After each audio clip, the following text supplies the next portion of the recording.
Alors, Ricciardo revient sur l'attrait de Red Bull après avoir discuté avec Mercedes. Effectivement, il révèle donc qu'il était pressenti chez Mercedes. Mais bon, au final, ça s'est pas fait.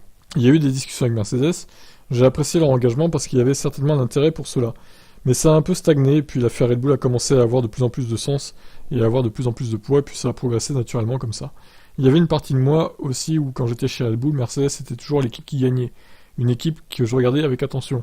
J'ai eu quelques conversations avec eux à l'époque, et c'est bien d'en avoir un peu plus maintenant.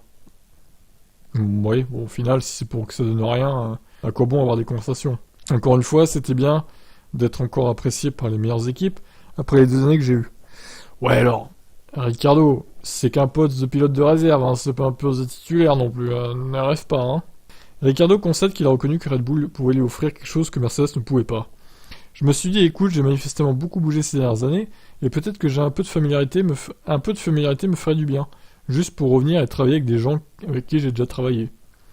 J'ai conscience que les voitures ont changé, mais une voiture avec laquelle je me suis très bien entendu, avec laquelle je vais faire du travail de simulation, c'est l'environnement qui me permettrait de m'installer, de réfléchir à la prochaine étape et à ce que je veux vraiment après 23 ans en Formule 1. Quoi?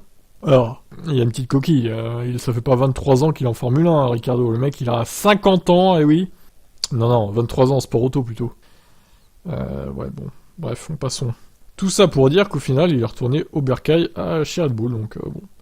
Alors Mercedes, ils ont toujours pas annoncé quel sera leur pilote de réserve. Bon, a priori, on peut penser que ce sera Mick Schumacher. Il est fortement pressenti, donc rien d'officiel. Bon voilà, vous en pensez quoi du coup Est-ce qu'il aurait mieux valu qu'il aille chez Mercedes en tant que pilote de réserve? Ou est-ce que finalement, il valait mieux qu'il retourne là où il s'est toujours senti bien, chez Red Bull? Allez, ciao.